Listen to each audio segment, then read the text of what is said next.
नमस्कार साथियों।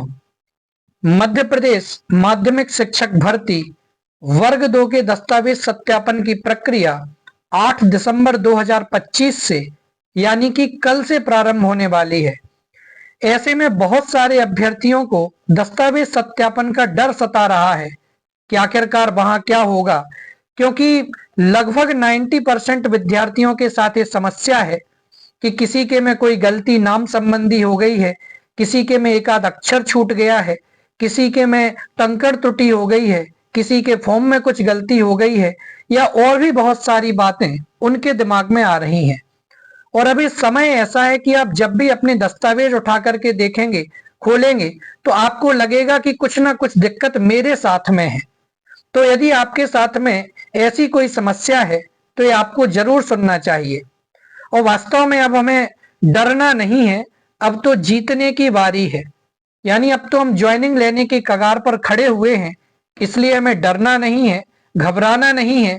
बस हाँ, बहुत सारे विद्यार्थियों का ये पहली बार है कि जब वो दस्तावेज सत्यापन की प्रक्रिया में सम्मिलित हो रहे हैं और बड़े अधिकारी के समक्ष अपना सत्यापन होना है, लेकिन उनके नीचे जो प्रिंसिपल वगैरह बड़े स्कूल के बैठे हुए होते हैं वो सत्यापन करते हैं।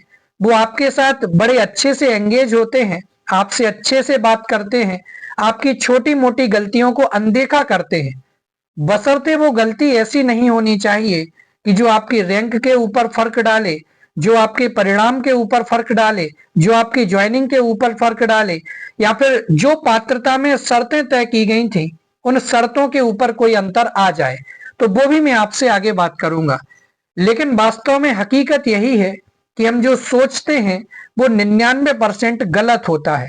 हमारे दिमाग में डर लग रहा है कि कहीं ऐसा तो नहीं हो जाएगा, कहीं हमें इस गलती से बाहर तो नहीं कर देंगे। तो इस प्रकार की नेगेटिविटी को अपने अंदर से खत्म कर दीजिए, क्योंकि अब डरना नहीं है, अब तो जीतने की बारी है।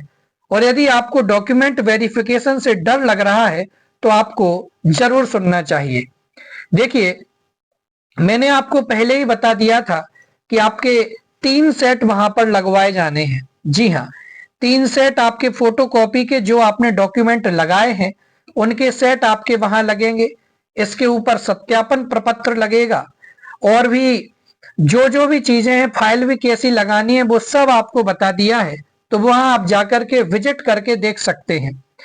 लेकिन ये सब करने के बावजूद भी यदि आप घबरा रहे हैं, बहुत सारे अभ्यर्थी ऐसे हैं कि जिनके पास में सब कुछ सही है लेकिन उसके बाद भी घबराहट हो रही है, और उस घबराहट का कारण एकमात्र है, और वो कारण ये है कि उनके ऊपर सारी जिम्मेदारी है। उनको ये लगता है कि बड़ी मुश्किल से तो हम यहाँ तक पहुंचे हैं, कहीं ऐसा ना हो कि हमें बाहर कर दें।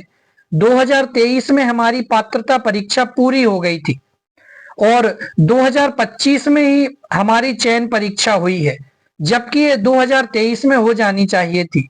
उस हिसाब से हम लगभग 2 साल की देरी से चल रहे हैं। तो भी बहुत सारे अभ्यर्थी बड़ी मेहनत के साथ डटे रहे और यहाँ तक पहुंचे, तो उसके बाद सच में मन में यही आएगा कि हमसे आखिरकार कोई दिक्कत तो नहीं होगी।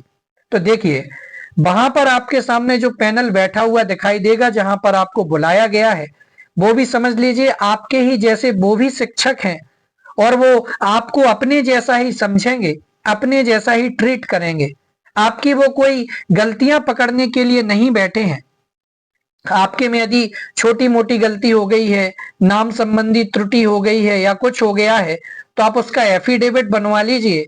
बाकी ऐसी कोई समस्या आने वाली नहीं है। आपका जो जाति प्रमाण पत्र लगता है वो जाति प्रमाण पत्र आपका सही होना चाहिए, क्योंकि बहुत सारे अभ्यर्थियों के ऐसे कमेंट आ रहे हैं कि कहीं मेरा रोजगार पंजीयन एक्सपायर हो गया, नया बनवाया है, क्या किया जाए। तो अब आपके पास में जो है आप उससे काम चलाइए, पूरे दस्तावेज आप अपने साथ लेकर के जाइए। आपको घबराने की कोई जरूरत नहीं है। बस आपकी 10वीं की, 12वीं की, ग्रेजुएशन की, बीएड की आपकी मार्कशीट पुख्ता होनी चाहिए। इनमें आपके अंक 50% या उससे अधिक होना चाहिए। आपके डॉक्यूमेंट में आपका नाम, माता का नाम, पिता का नाम, वो सब चीजें सही होनी चाहिए। तो फिर आपको घबराने की कोई जरूरत नहीं है। आपके अंदर का डर निकालने के लिए मैं सिर्फ आपसे यही बात कहना चाहता हूं कि हम जितना भी सोचते हैं उसका 99% गलत होता है, जो भी हम नकारात्मक सोचते हैं। इसलिए अपने अंदर की इस नेगेटिविटी को खत्म कीजिए, बड़े अच्छे ढंग से जाइए, इस माइंडसेट के साथ जाइए कि हमें तो अब ज्वाइनिंग लेने के लिए जा रहे हैं, अब तो हमारे दिन कितने बचे हैं ज्वाइनिंग के लिए, आप उन दिनों को गिनना प्रारंभ कीजिए, बशर्ते सोचने की बजाय कि सत्यापन की प्रक्रिया में क्या होगा। जैसे डॉक्टर के यहाँ जाते हैं, इंतजार करते हैं कि अब इंजेक्शन लगेगा, इंजेक्शन लगेगा, और जब लगता है तो सोचते हैं कि अरे छोटी सी चीटी काटी और काम हो गया। बस ऐसे ही यहाँ पर आपको भले ही 10 बजे का समय दिया गया, 12 बजे का समय दिया गया या 2 बजे का समय दिया गया, लेकिन मुश्किल से आपको जो वेरिफिकेशन होगा वो 5 से 7 मिनट के अंतराल में, और मैक्सिमम मान लो तो 10 मिनट के भीतर भीतर पूरा हो जाएगा, आपको पता नहीं चलेगा। बाकी सत्यापन की प्रक्रिया क्या होती है, किस तरीके से होती है, वहां क्या देखा जाता है, क्या मिलाया जाता है, इन सभी बातों को भी मैं आपको बताने वाला हूं। तो साथ में जुड़े रहिए। बाकी अंदर की आपको नकारात्मकता खत्म करने की बहुत ज्यादा जरूरत है। आप ऐसे पैनिक रहेंगे तो काम नहीं चलेगा, और जब आप देखना दस्तावेज सत्यापन करा के बाहर आएंगे, तब आपको लगेगा कि मैं तो फालतू में ऐसा सोच के रहता था, बल्कि हमारे साथ बहुत अच्छा हुआ है।